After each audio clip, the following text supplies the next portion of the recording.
Narayan Narayan. Radhe Radhe.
Hello.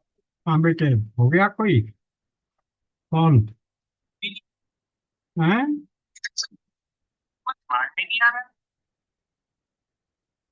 कोई दिमाग में किसी आगे मतलब सारे जने हैं लेकिन कौन?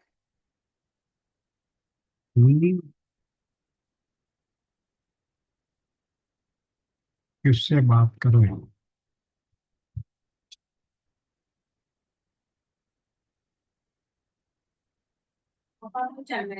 ठीक है। हम्म, बात करो।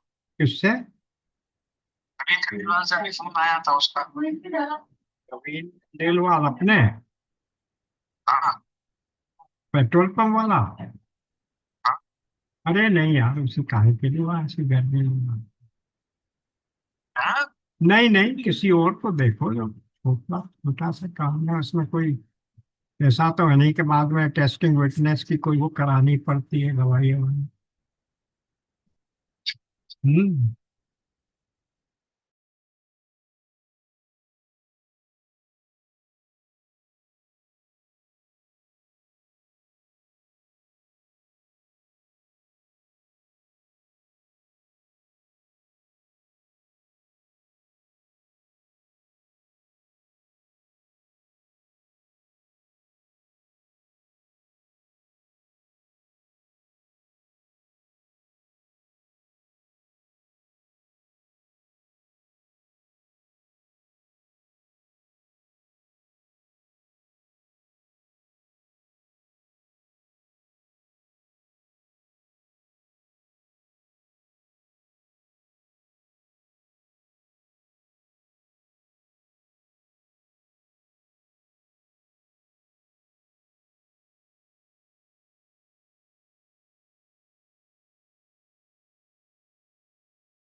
अभी तीन ही पर है।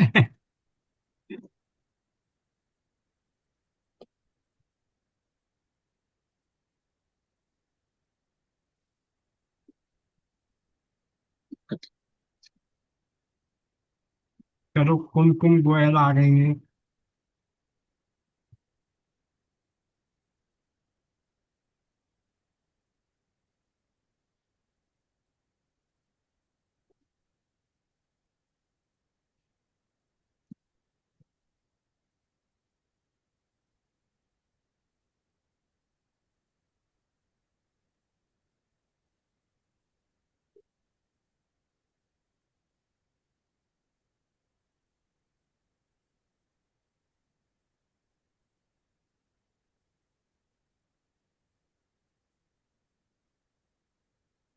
चलिए करते हैं शुरू, ठीक है। इसे सुनना होगा, सुनना।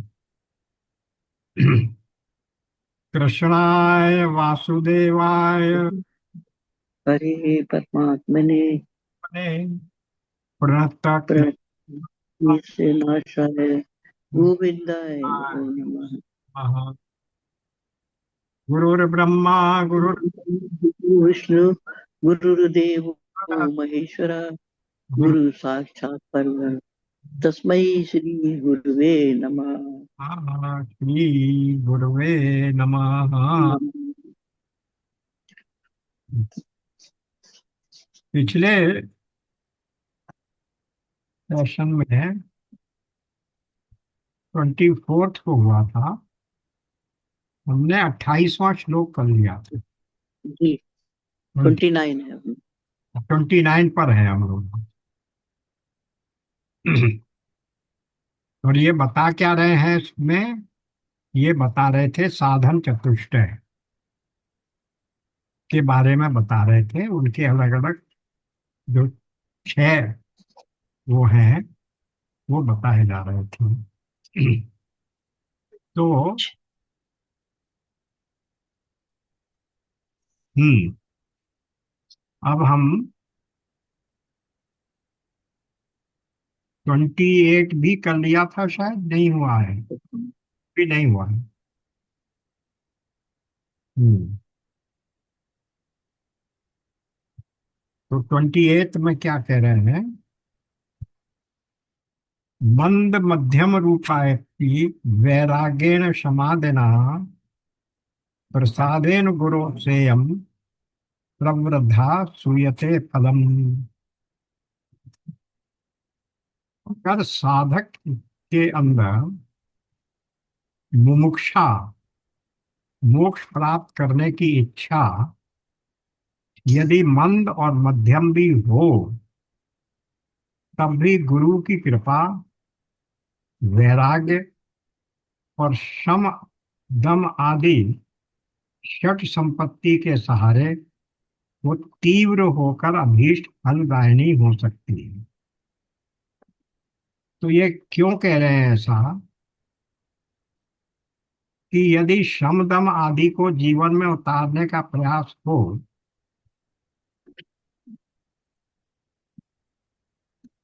और वैराग्य में प्रयत्न करे वो, तो इस मुमुक्षा को तीव्र किया जा सकता है।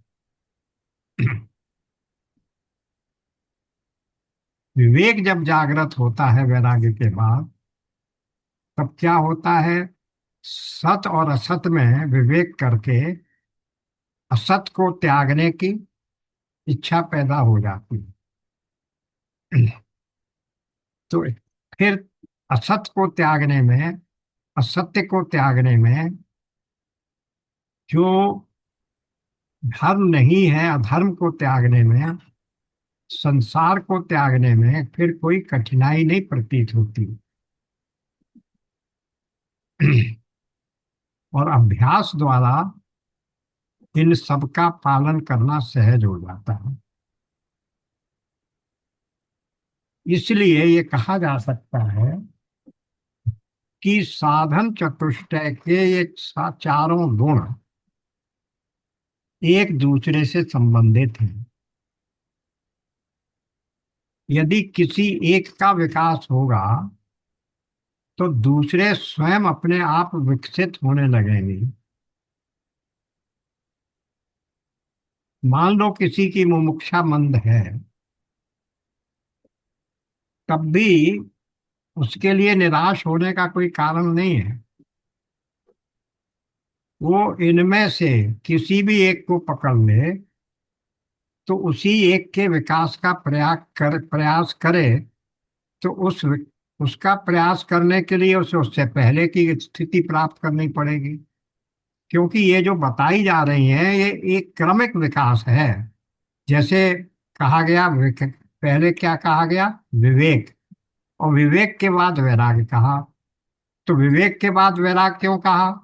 कि जब तक हमें यही पता नहीं होगा कि क्या ग्रहण करने योग्य है, क्या त्यागने योग्य है, क्या सत वस्तु है, क्या असत वस्तु है, तब तक हम त्यागेंगे कैसे?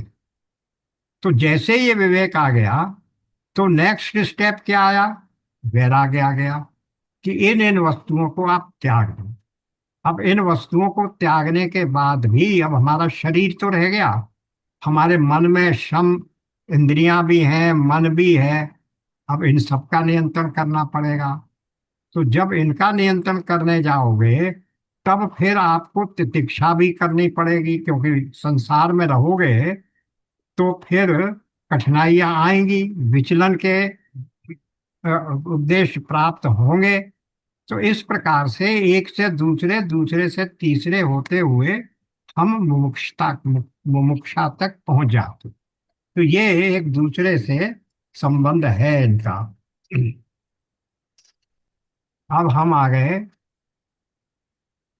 थोड़ी सी इसमें मुख्य बात जो यहाँ कही उसको और समझ लें।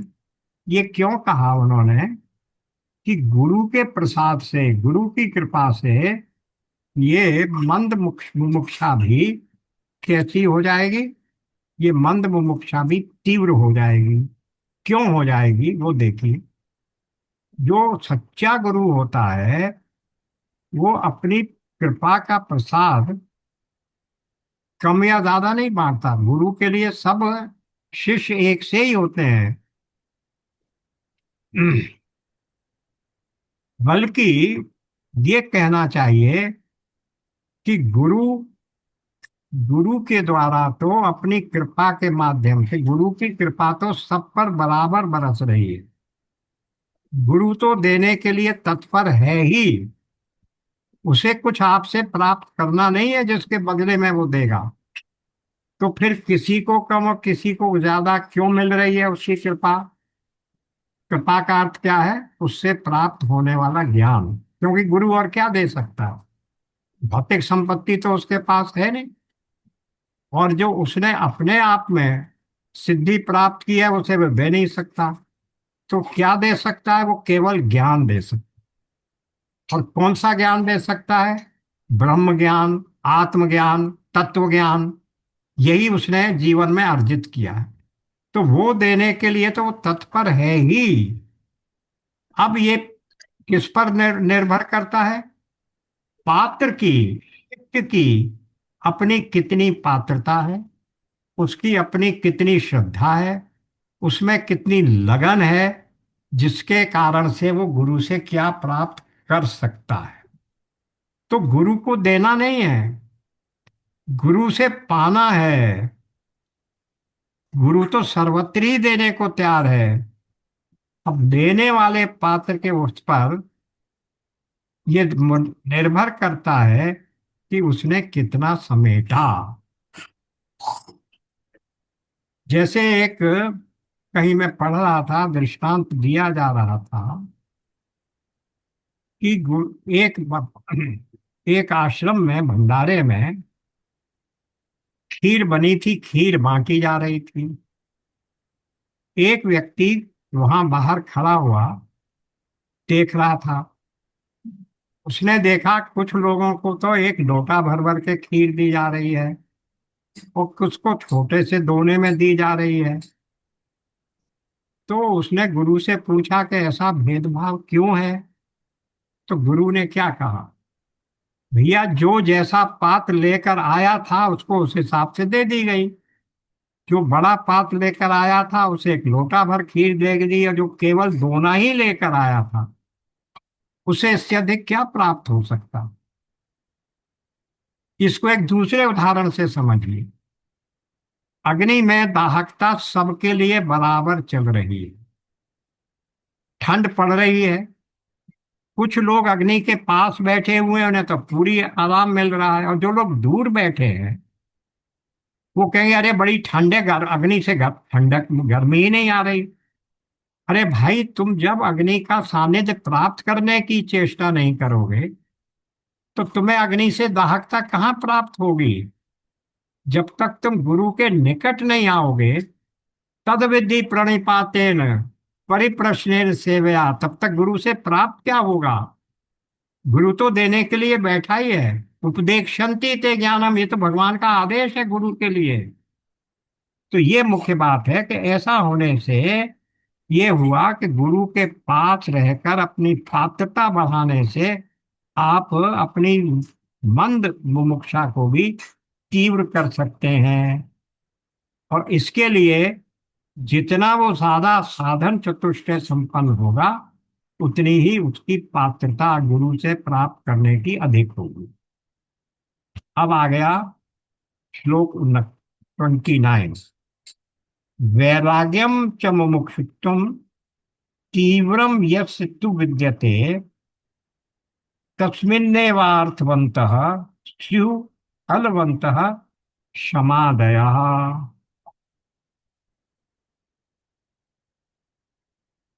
ये बता रहे हैं, क्या बता रहे हैं यहाँ, कि जिस पुरुष में वैराग्य और मुमुक्षुत्व तीव्र होते हैं उसी में शम दम आदि सफल होते हैं, उसी में वो उन्हीं को प्राप्त हो पाते हैं।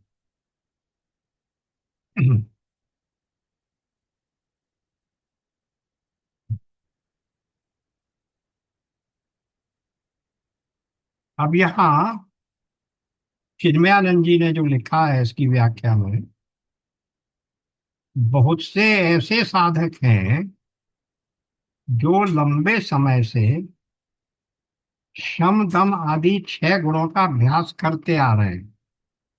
6 गुण कौन से हैं? वही षट संपत्ति वाले। पर उनकी शिकायत है कि उनकी आध्यात्मिक प्रगति में क्या है, प्रोग्रेस नहीं हो रही है।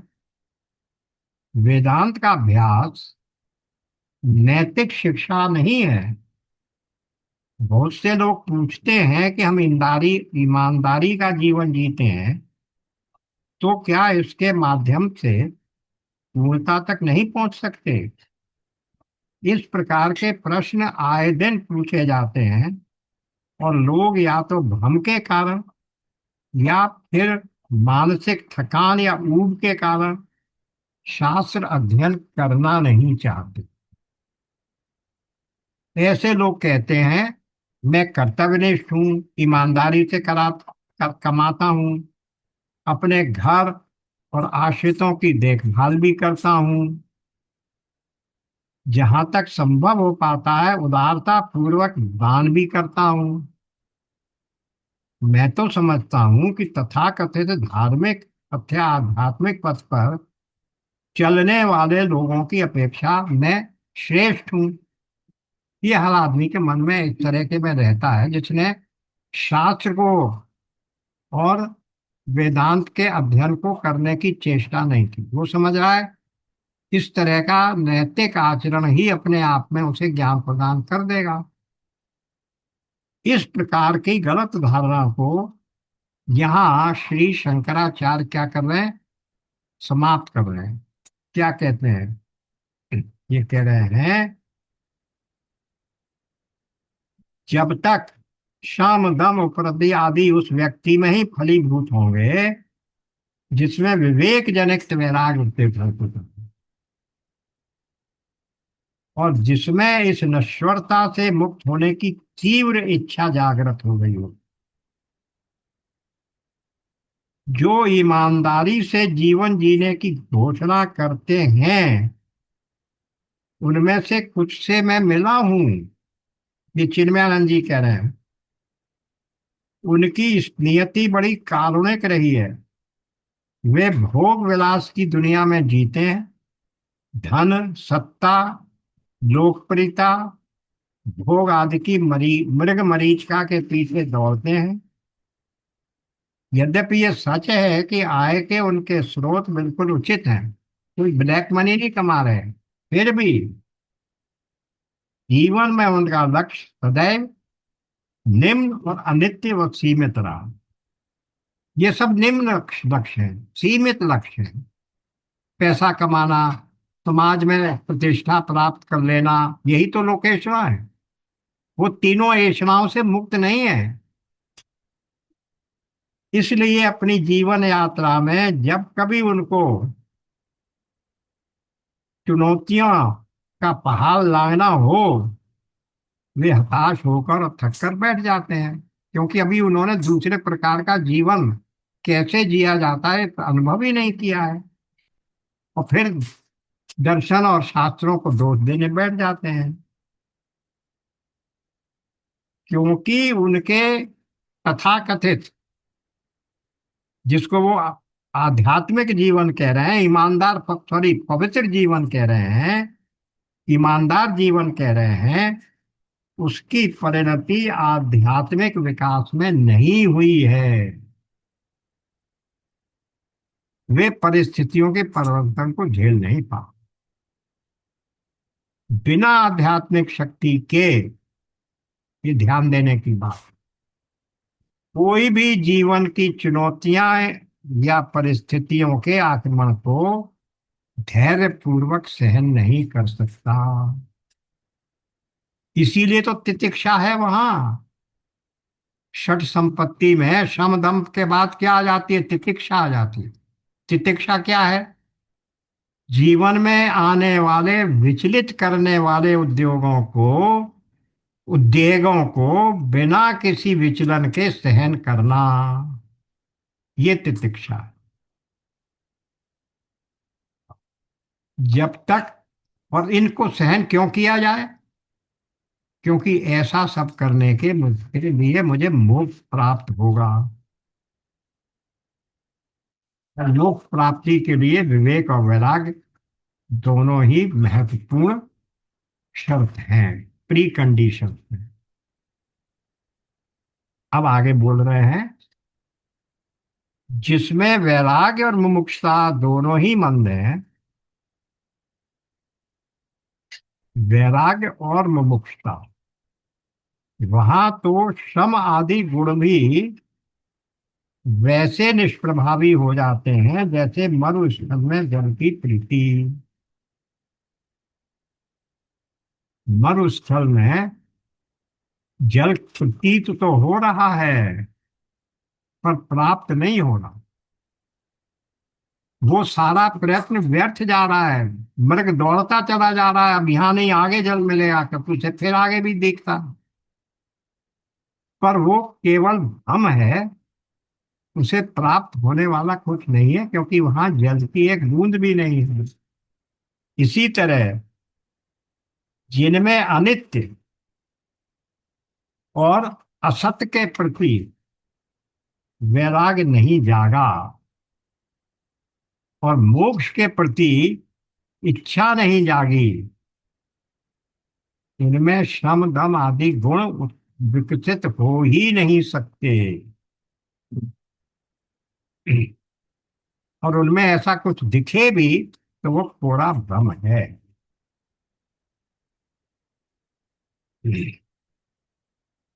एक उदाहरण दे रहे हैं चिन्मयानंद जी। आज हमारे बीच ही अनेक महात्मा ऐसे हैं, उस महात्मा को उन्होंने इन्वर्टेड कॉमा में किया है, यानी सो कॉल्ड, तथाकथित, जो अपने आप को महात्मा कहते हैं पर वास्तव में है नहीं, ऐसे दिखेंगे जो मात्र भगवा वस्त्र एवं भिक्षा व्यापार के कारण अपने आप को विरक्त और मुमुक्षु बताने का प्रयत्न करते हैं, परंतु जीवन में स्वयं उनको न तो कोई मन शांति मिली हुई है, न ही आनंद उपलब्ध है, और ना ही उनसे आत्म अनुसंधान सकता है। आत्मानुसंधान की तो चिंता ही नहीं करते, उनके मन में ये इच्छा ही नहीं है कि हमें आत्मानुसंधान करना है। तो ऐसे में किसी भी प्रकार का कोई वैराग्य उत्पन्न ही नहीं हो सकता। विकसित होने या फलने फूलने का तो प्रश्न ही नहीं है। अब आगे आगे, अब ये साधन चतुष्टय पूरा कर दिया, क्योंकि साधन चतुष्टय में अंतिम पद क्या है, अंतिम लक्ष्य क्या है? मोक्ष प्राप्त करना, मुमुक्षा। तो मुमुक्षा के बारे में ये दो तीन श्लोक यहाँ भगवान शंकराचार्य ने लिखे, उनकी व्याख्या यहाँ चिन्मयानंद जी ने कर दी। अब भक्ति के बारे में कह लें। भक्ति कैसी होनी चाहिए? दृढ़ और पराभक्ति। वो क्या है? मोक्ष प्राप्ति के लिए जो कारण रूप सामग्री है, उनमें से केवल भक्ति ही सर्वाधिक महत्वपूर्ण है, सर्वोच्च है।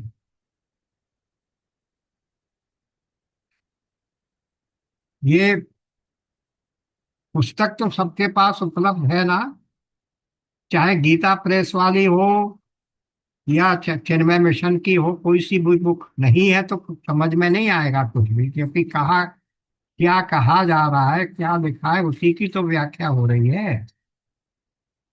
और नहीं है तो गीता प्रेस से तो तुरंत मिल जाएगी, कम से कम ये छोटी वाली कमेंट्री विवेक चूड़ामणि, ये तो सब मिल ही सकती है। और इसमें जो लोग हैं उनकी व्याख्या चिन्मयानंद जी कर रहे हैं, वो हम करवा ही रहे हैं। लेकिन ये पुस्तक अवश्य होनी चाहिए। गीता प्रेस से छपी है और कोड नंबर 133, और मूल्य भी बहुत कम है। हालांकि मूल्य का कोई वो नहीं है कंसीडरेशन, और ये पुस्तक दोनों में से कोई होनी चाहिए। तो अब क्या कह रहे हैं? मोक्ष कारण सामग्र्यायाम भक्तिरेव गरीयसी स्वस्वरूपानुसंधानम भक्ति इत अभिधीयते। क्या अर्थ है? मोक्ष प्राप्त करने के लिए जो सामग्री कारण रूप में चाहिए, उनमें सबसे अधिक महत्वपूर्ण भक्ति है। अपने वास्तविक अर्थात सत्य स्वरूप का अनुसंधान करना ही भक्ति है। देखिए यहाँ उन्होंने फिर एक्सप्लेन कर दिया भक्ति क्या है। इससे पहले एक और श्लोक आया था, बिल्कुल प्रारंभ का श्लोक था।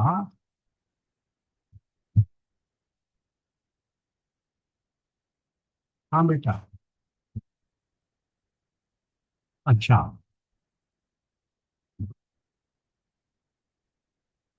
तो उसको वो डिटेल्स कह दो, भेज दे उन्हें, तुम पाठक को भेज दे, नाम और पाठक है। लेकिन अब वो, लेकिन उसके में डाउट है ना बेटा कि 2 बजे भागने की, भाई जिसे बाहर जाना है वो तो जाएगा ही जाएगा, उसको मना कर दो। ठीक है, मतलब उसकी कॉपी भेज दो, बात खत्म। ठीक है, तो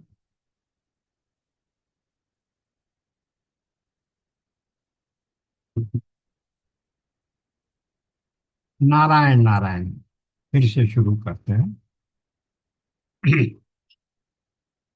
यहाँ ये कह रहे हैं कि भक्ति ही सर्वोच्च साधन है। अब जैसे ही भक्ति का शब्द प्रयोग किया जाता है, तो हमारे आपके मन में क्या आता है? भक्ति क्या है?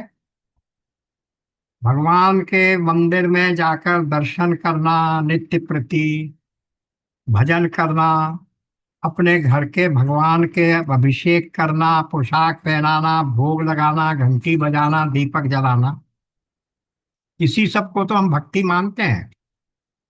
या भक्ति अ, सिद्धांत के शास्त्रों को, पुस्तकों को पढ़ना। पर वेदांत में इसको भक्ति नहीं कहते। किसको कहते हैं? देखिए, नीचे ही उन्होंने लिख दिया, अपने वास्तविक अर्थात सत्य स्वरूप का भी अनुसंधान करना ही भक्ति है। अपने वास्तविक यानी अपना आत्मानुसंधान, मैं कौन हूं, क्या मैं शरीर हूं, और यदि शरीर नहीं हूं तो मैं क्या हूं? अब ये बात कौन बताएगा? ये वेदांतिक सिद्धांत के जो शास्त्र हैं, उपनिषद हैं, वेद हैं, दूसरे वेदांत दर्शन है, वही तो बताएंगे, गुरु बताएंगे। तो इसलिए वो कह रहे हैं कि भक्ति का अर्थ यहाँ ये नहीं है।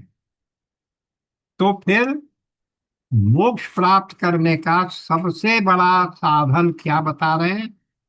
क्या कारण होगा? अपने सत्व स्वरूप की का अनुसंधान करना, अपने आत्म को आत्मानुसंधान का, तत्व तत्व को जानना। क्योंकि मोक्ष कहाँ से, मोक्ष की परिभाषा क्या है पहले ये समझिए। मोक्ष कोई ऐसी वस्तु है जो कहीं रखी हुई है, उसको हमें प्राप्त करने जाना होता है? ऐसा तो है नहीं। फिर मोक्ष शब्द का अर्थ क्या है? मोक्ष शब्द का अर्थ है मुक्ति। मुक्ति माने बंधन से मुक्ति। तो किस चीज का बंधन है हमें? बंधन केवल एक ही बात का है, ये जो बार बार मरना और बार बार जीना, उसी का बंधन है। पुनरपि मरणम पुनरपि जननम पुनरपि माता जठरे शयनम, जननी जठरे शयनम, इसी का तो बंधन है। तो ये भाई, ये संसार को क्यों बंधन कह रहे हो भाई? यहाँ तो आएंगे तो अच्छा लगेगा कि ना?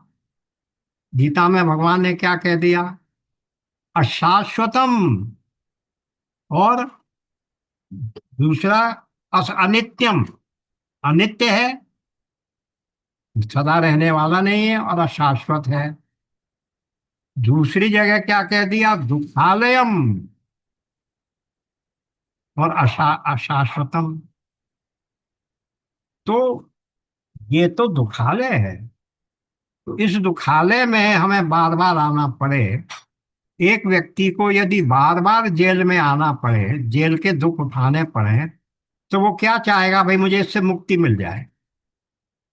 और ये नहीं कि एक बार मुक्ति मिल गई, अगर तुम्हें आज रिलीज कर दिया, किसी दूसरे ऑफेंस में फिर पकड़ लाए, तो फिर ये तो तुम्हारे लिए लगातार नियमित दुख की मुक्ति हुई कहाँ?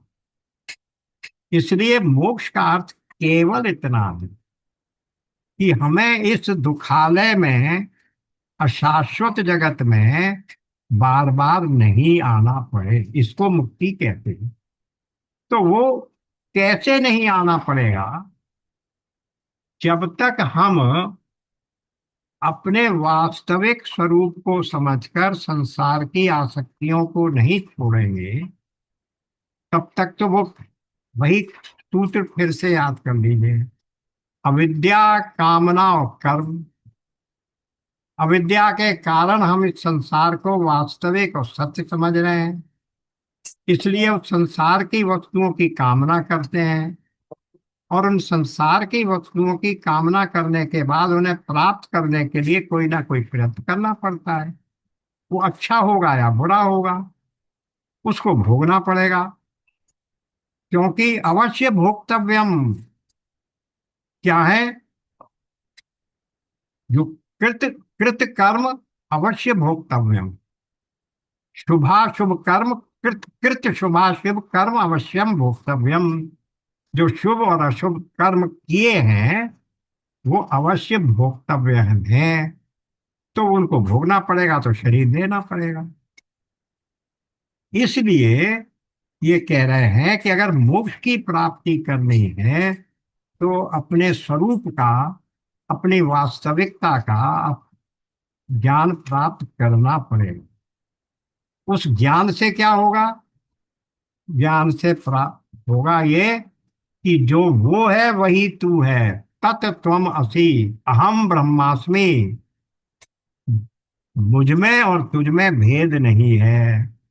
आत्म ब्रह्म ऐक्य बोध प्राप्त हो जाएगा, यही हमारा मोक्ष है। इसलिए वो कह रहे हैं कि सत्य स्वरूप का अनुसंधान करना ही भक्ति है। वो मैं कहने जा रहा था, इससे पहले भी एक बार एक इसी प्रकार का एक श्लोक आया था, जिसमें क्या लिखा था उन्होंने?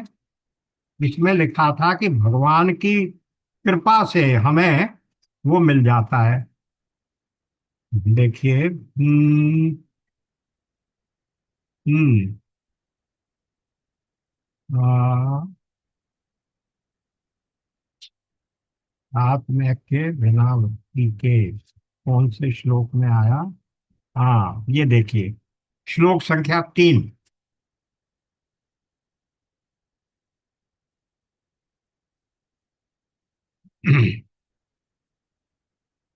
ऊपर था, हेडिंग क्या था इसका?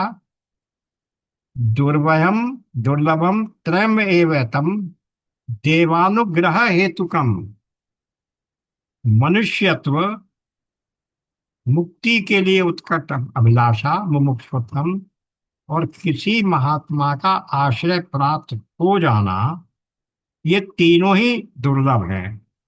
पर ये प्राप्त कैसे होते हैं फिर? जहां कहीं ये दिखाई देते हैं तो समझना चाहिए कि ये केवल ईश्वर की कृपा के कारण है। अब ईश्वर की कृपा का निर्धारण करने का मापदंड क्या है, ये तो कहीं बताया नहीं गया। तो किसी पर ईश्वर की कृपा हो गई, किसी पर नहीं हुई। ऐसा तो, मगर ईश्वर ऐसा तो नहीं हो सकता है। तो उसको कैसे समझाया गया? वहां भी यही कहा था। वेदांत में जब हम परमेश्वर कृपा अथवा दैव अनुग्रह की बात करते हैं, तो इसका मतलब ये नहीं होता कि आसमान में बैठा कोई भगवान बादलों के बीच से कृपा के पैकेट लुटा रहा है, और वो भी कुछ कुछ खास व्यक्तियों के ऊपर बरसा रहा है। अपने पूर्व जन्मों में अपने सत प्रयासों से जो साधना और सत्कर्म किए गए हैं, उन्हीं की पूंजीभूत परिणति इस जीवन में ईश्वर कृपा के रूप में परिणत होती। उसे चाहे ईश्वर कृपा कह लो, चाहे अपने सत्कर्मों का फल कह लो। इसलिए जैसे वहां ईश्वर कृपा है, और उस ईश्वर कृपा को प्राप्त करने के लिए भक्ति है, तो ईश्वर कृपा क्या है? अपने सत्कर्म करो, और उन सत्कर्मों को प्राप्त करने के लिए जो भक्ति है वो क्या है? वो शक्ति भक्ति यही है जो अभी हम लोग बात कर रहे थे, कि जिसमें वास्तविक अर्थात सत्य स्वरूप का अनुसंधान करना ही भक्ति है।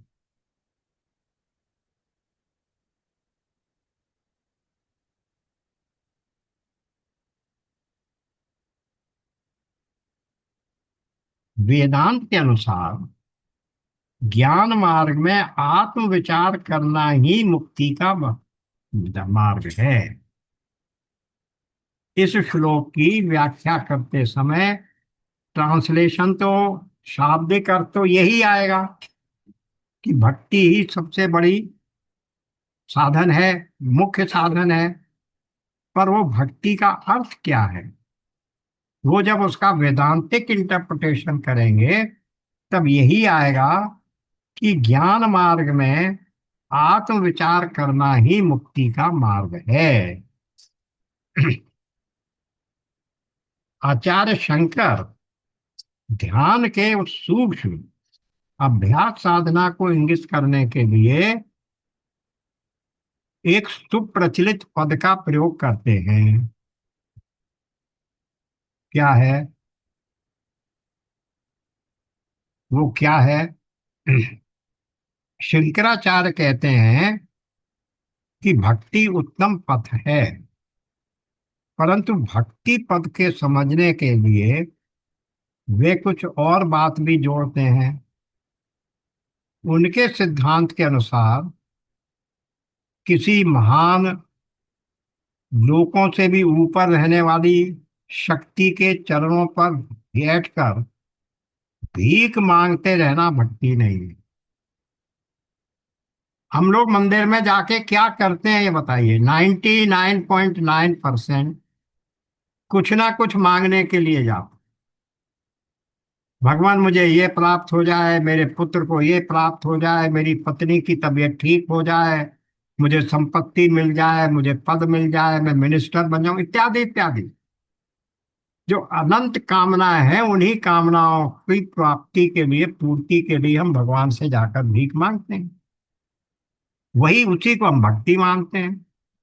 तो वही कह रहे हैं, भगवान के चरणों में बैठकर भीख मांगते रहना भक्ति नहीं है। भक्ति अपने शुद्र अहम से ऊपर उठकर अपने आत्म तत्व की महानता को पहचानने जानने की निरंतर कोशिश है। इस वाक्य में एक बहुत इंपॉर्टेंट शब्द जो किया उन्होंने, अपने शुद्र अहम से ऊपर उठकर मैं ये कर सकता हूं, या तो ये अभिमान है, और या कि मैं तो किसी काबिल नहीं हूं, प्रभु आप मुझे ही कुछ दे दो, ये भी हमारा शुद्र स्तर है। तो उस निम्न स्तर से ऊपर उठकर आपको अपने आत्मा में विश्वास होना चाहिए। अपनी महानता को पहचानो, अपने आत्म तत्व को पहचानो। मैं कोई छोटी मोटी हस्ती नहीं हूं, मैं स्वयं ब्रह्म हूं। अहम ब्रह्मास्मि। जब ये बात आएगी तब फिर आप शुद्र बनकर कुछ मांगेंगे नहीं। राजा किसी से मांगता है क्या? तो मैं जब ब्रह्म ही हूं तो मैं किसी से क्या मांगूंगा? और फिर मुझे मांगने की जरूरत क्यों पड़ेगी? गीता के तीसरे अध्याय में स्वयं भगवान कृष्ण ने क्या कहा? ऐसी कोई वस्तु नहीं है जो मुझे अप्राप्य हो, और ना ही कोई ऐसी वस्तु है जिसका मैं चाहना चाहूं और वो मुझे मिल ना सकती हो। देखिए, थर्ड चैप्टर में ही कह दिया।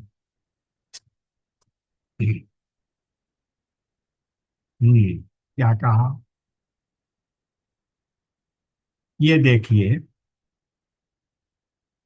कि मुझे कोई भी वस्तु प्राप्त नहीं है, ऐसा नहीं है, फिर भी मैं कर्म कर रहा हूं।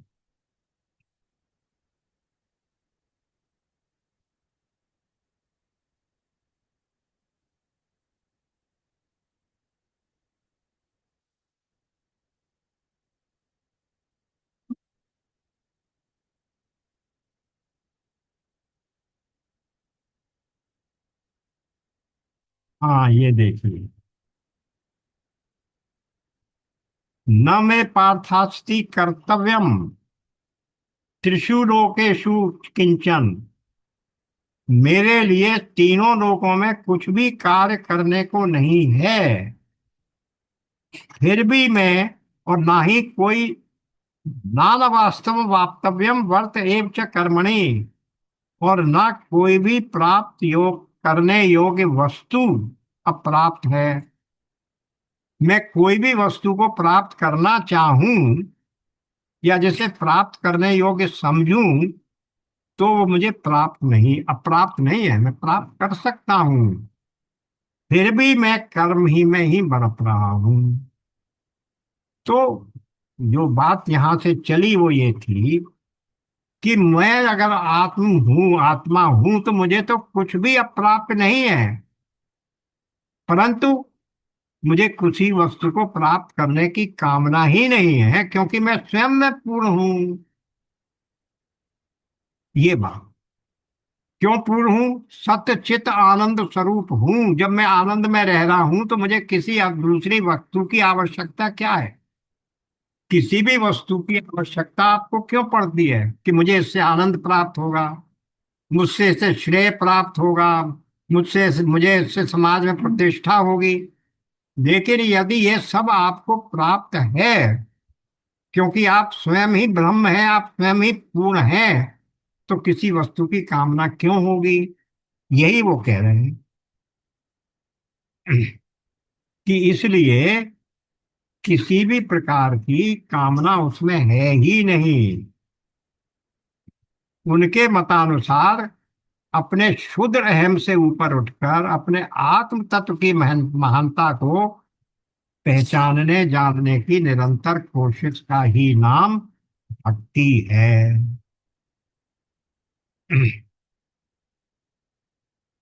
भक्ति की ये व्याख्या की आलोचना नहीं की जा सकती। अब आइए,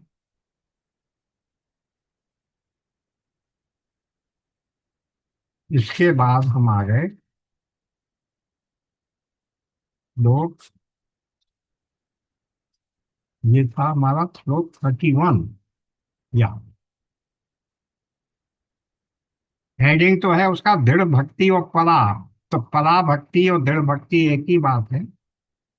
अपरा भक्ति है लौकिक वस्तुओं को प्राप्त करना, इसलिए भक्ति करना।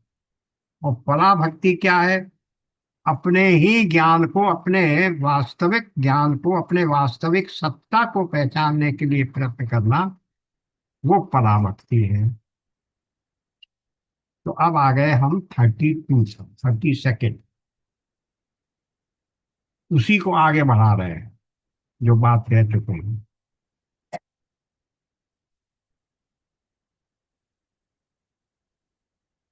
राधे। अरे वो कुछ एक वो निकाल के रखना, जूस रख दे। जूस तो है नहीं शायद, वो रख दे। जूस नहीं है, पानी बाहर है। वो रख दे, कोल्ड ड्रिंक रख दे।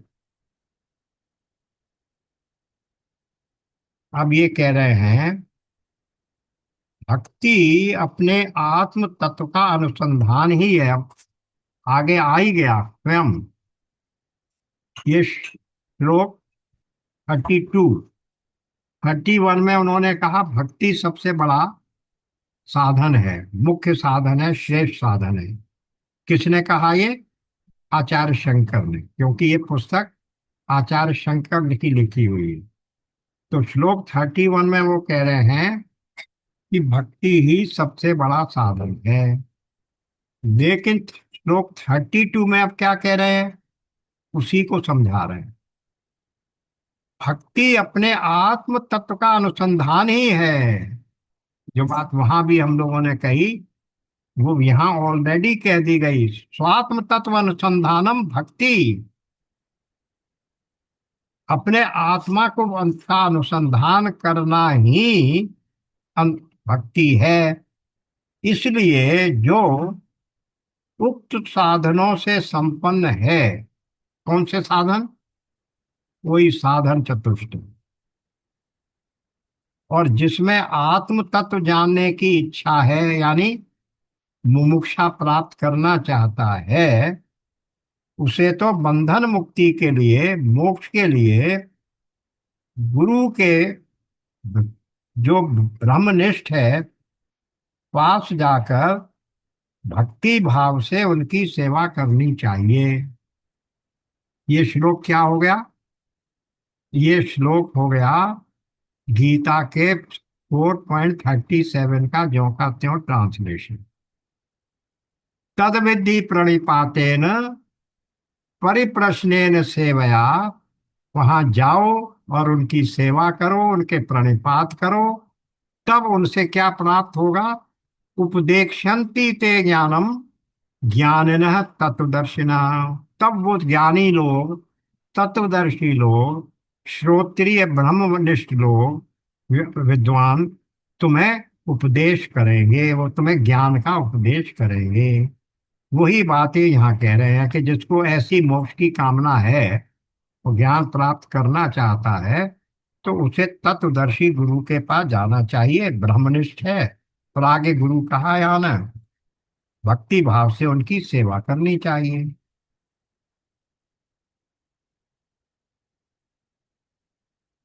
भक्ति की परिभाषा में जो पिछले श्लोक में दी गई है, उसी तारतम्य में शंकर कुछ अन्य विद्वानों को उद्धृत कर रहे हैं, क्योंकि यहाँ शब्द क्या आया है, अन्य कहते हैं, यानी कुछ और विद्वान भी ये कह रहे हैं।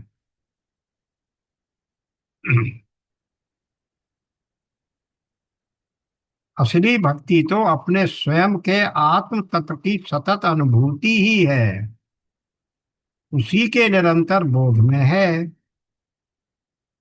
परंतु पिछली और इस परिभाषा में एक सूक्ष्म अंतर है, ये ध्यान दीजिए।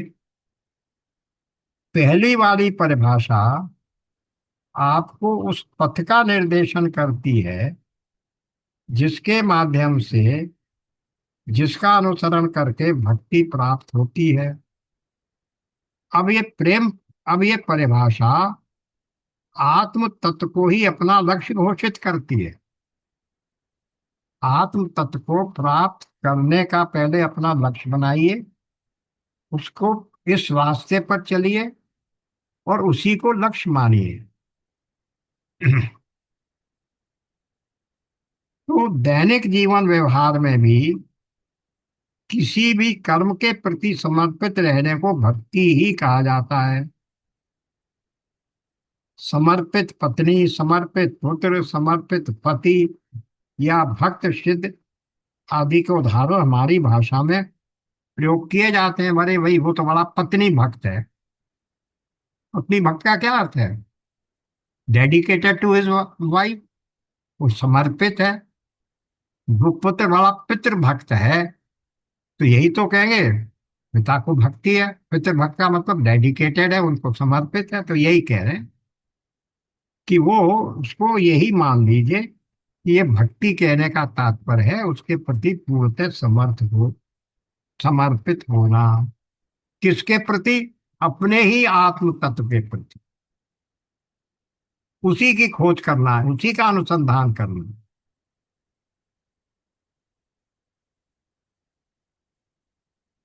आत्म तत्व में प्रतिष्ठित होकर स्वयं जीना और दूसरों के साथ व्यवहार रखना क्या है? ज्ञान की पराकाष्ठा है। और शंकराचार्य इसे ही भक्ति की संज्ञा देते हैं।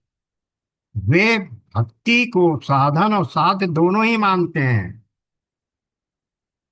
ये देखिए, रामचरितमानस में इस बात को बड़ी सरलता से गोस्वामी जी ने कह दिया।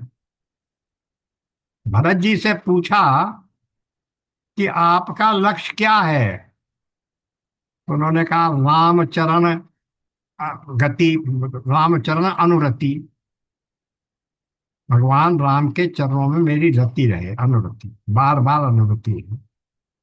तो इस रामचरण अनुरति को प्राप्त करने के लिए आपका साधन क्या है? रामचरण अनुगति। उन्हीं के चरणों की प्राप्ति के लिए भी तो मैं उन्हीं का साधन बनाऊंगा, राम जी का ही तो ध्यान करूंगा। तो भक्ति में साधन भी वही होता है, साध भी वही होता है। यही बात वो यहाँ कह रहे हैं। भक्ति को साधन और साध दोनों ही मानते हैं। प्रेम की प्राप्ति का साधन भी प्रेम ही हो सकता है। साधक का साधना पथ प्रेम ही है, वो प्रेम के रास्ते प्रेम तक पहुंचेगा। इस प्रकार भक्ति की महिमा बताते हुए आचार्य उन उपायों को भी बताते चलते हैं जिसे अपनाना एक वेदांती जिज्ञासु के लिए आवश्यक है। सामान्य साधन चतुष्टय संपन्न जिज्ञासु को अपने राग द्वेष, पाशविक और अन्य गलत वृत्तियों की दुर्बलता से मुक्त होने के लिए कहाँ जाना पड़ेगा? ब्रह्मनिष्ठ गुरु की शरण लेनी चाहिए। वो तो तीसरे ही में कह दिया ना। तीन दुर्लभ वस्तुएं कौन सी हैं? उनमें से सबसे दुख दुर्लभ कौन है? महापुरुष संश्रयणम। पहला तो आया मनुष्यत्वम, दूसरा मुमुक्षुत्वम। और इन दोनों को प्राप्त कौन कराएगा? तब कहा महापुरुष संश्रयम। एक महान पुरुष हो, एक महात्मा हो। और कैसा महात्मा? वो श्रोत्रिय ब्रह्मनिष्ठ हो, वो हमें मोक्ष देगा। क्योंकि मोक्ष बिना ज्ञान के नहीं आ सकती। ज्ञान कहाँ है? हमारे शास्त्रों में। उनका नाम क्या है? श्रुति, वेद, उपनिषद, दर्शन शास्त्र। तो जो इस श्रुति को जानता है वही हमें ज्ञान दिला सकता है। तो महात्मा शब्द का अर्थ, महान पुरुष का अर्थ श्रोत्रिय ब्राह्मण ही है। हम किन्हीं संतों को वहां मत बताए हुआ महान पुरुष नहीं मान सकते। कबीर साहब को हम वहां बताया हुआ महापुरुष नहीं मान सकते। रैदास को हम वहां बताया हुआ महापुरुष नहीं मान सकते, क्योंकि वो श्रोत्री नहीं है। वो तो स्वयं कहते हैं कबीरदास, क- क्या है, मसी कागज छुओ नहीं, कलम गयो नहीं हाथ। मैंने तो ना कभी कागज छुआ है, ना कभी स्याही छुई है, ना कभी कलम हाथ में पकड़ी है। मैं तो जो बोल रहा हूं अपने अनुभव से बोल रहा हूं। पर वो अनुभव वो नहीं है, क्यों? उस अनुभव मात्र से आपको श्रुति का ज्ञान नहीं हुआ। वो तो वही है जो पहले इन्होंने बताया कि साहब हम कहते हैं कि हमें बड़ी अच्छा, हमारा सात्विक स्वभाव है, हम ईमानदारी से कमाई करते हैं, रोज भगवान की पूजा करते हैं, फिर भी हमें कुछ प्राप्त नहीं हो रहा है। ये है। तो इसलिए वो कह रहे हैं कि यहाँ एक शब्द प्राप्त, प्राप्त लिखा है, प्राज्ञम। प्राज्ञम का अर्थ होता है वह जिसने परम तत्व का साक्षात्कार स्वयं में कर लिया हो, अर्थात जिसे अपरोक्षानुभूति हुई हो और वह उस अनुभव में प्रतिष्ठित भी हो। इसी को ब्रह्मनिष्ठ कहा। श्रोत्रिय और ब्रह्मनिष्ठ दोनों चीजें साथ साथ होनी चाहिए। इस प्रकार से आज हम लोगों ने ये श्लोक 32 पूरा कर लिया। अब नेक्स्ट सेशन में हम 33 से आगे बढ़ेंगे।